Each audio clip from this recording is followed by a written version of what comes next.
First, before getting to the topic of this video, I would like to thank you all for the support I got on my last video. It's unbelievable to me that so many people enjoy the speculation I put out, and seeing as it did so well, I wanted to make another video like it. Although this time I'll be covering something different. Instead of covering something in Deltarune, I'll be hopping over to its sister game, Undertale. Something in Undertale that has always fascinated me is the core, the giant power source of the entire underground.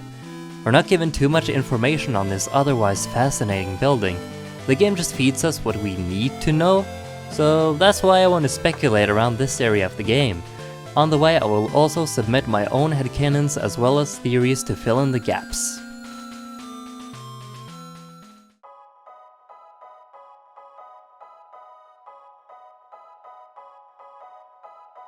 The first hint we get of the core is in Snowdin. We can see the ice wolf throwing ice cubes into the river.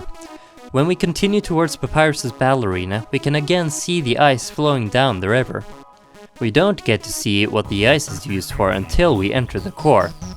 On the left, you can see the ice cubes on a conveyor belt falling into the core. We can find out what these ice cubes are used for by calling Undyne and Papyrus by the ice wolf.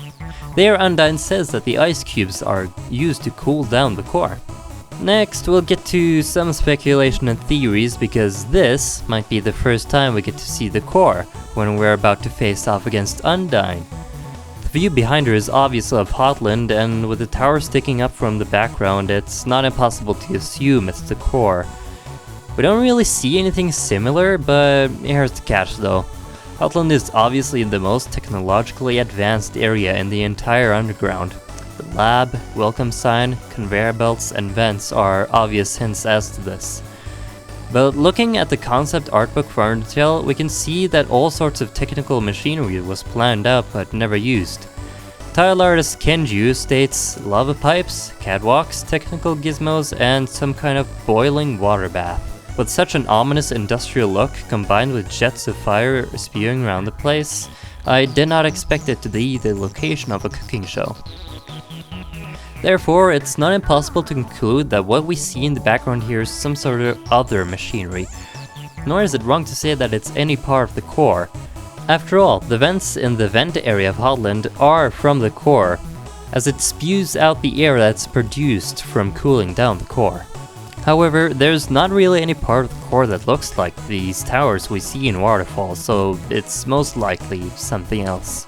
We can guarantee, however, that this is the core. Alphys says as much, as well as Papyrus and Undyne when you call them. We're given a view similar to the castle we see in Waterfall, as this looming building, foreshadowing an important step in our journey. Of course, there is the debate on whether this is Asgore's castle or not, but that's irrelevant for now. If we call Papyrus and Undyne right outside the core, Undyne states that it's a huge tower of electrical energy. When we look at it, it seems more like a thick oval. However, if we turn to the artbook again, we can see the top of the core.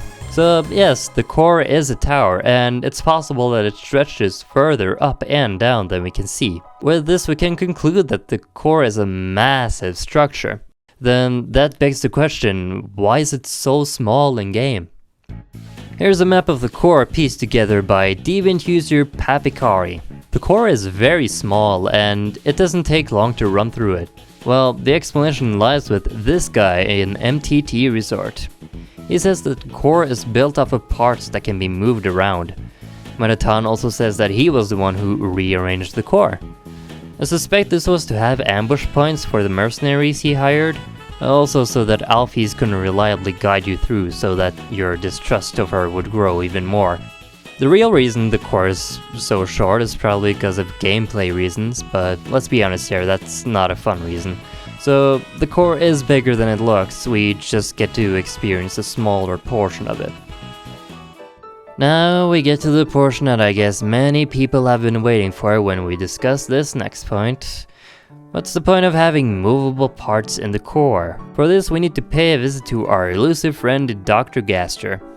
I'm only gonna go off what we know here, since there are a lot of videos on Gaster. From speaking to the Gaster followers, we can extract that Gaster was the royal scientist before Alphys and that he built the core.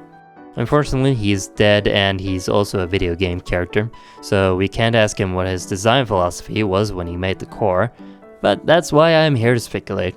I suspect that the moving parts of the core are vital in its operation. Think about it. Mechanical workshop rooms can be stationed around the core. Then, when a section needs to be repaired, the workshop can be moved around to that location. Or if there's a part that's overheating, conveyor belts can be moved in order to cool it down. You're quite the genius, Dr. Gaster. A topic I briefly want to touch upon is giving Alphys' accomplishments to Gaster. Multiple times I've seen the fandom give Gaster the credit to every scientific accomplishment in the underground, when the game clearly states otherwise. A brilliant example of this are the determination experiments. Those who contribute the experiments to Gaster often gives the lab entries as evidence, stating that since there's no stuttering, it couldn't possibly be written by Alphys. To that I say, look at the internet post, no stuttering there. Point is, the only creation we know Gaster to have made is the core and possibly the true lab. There is a point to be made that he made the DT extractor. Alphys states in a lab entry that she only found blueprints and not the full machine. It's entirely possible that the machine existed but needed the repairs, and that the blueprints detail how to use the machine. It's still up for debate. One thing that struck me as odd is how Mettaton is able to have control over the core. Shouldn't it be the royal scientist who is able to control that stuff? Well, it's possible that there's a control terminal in the core somewhere that allows for local access. There's also another thing that's pretty odd though. Why does the tech-savvy royal scientist Alphys not have an accurate map of the core? Since the core is built to rely on moving parts, it would be unwise to print out a map on paper. So logically, shouldn't the map be stored on the computer? Even more logically, shouldn't it update as the core gets changed? A reasonable explanation for this is that Mettaton turned off the system so that the map wouldn't get updated, thus making you distrust Alphys even more.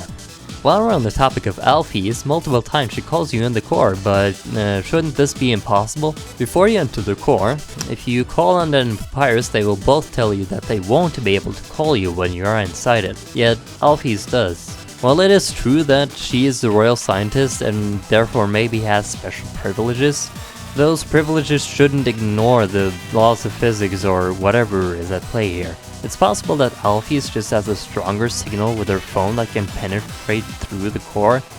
It's a weird answer, but it's the best I've got. What's also possible is that there are speakers stationed around the core, which Alphys can speak through, but we still get the ringing sound effect and dialogue box when she contacts us, which would imply that she is using a phone.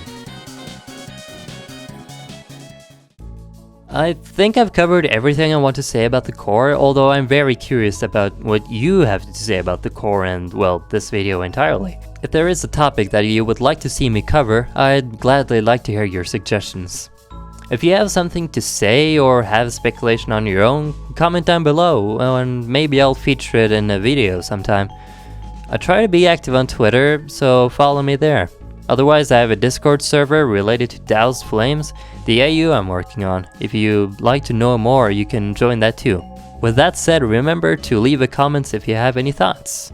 Let's have a civil discussion, and I'll see you in the next video.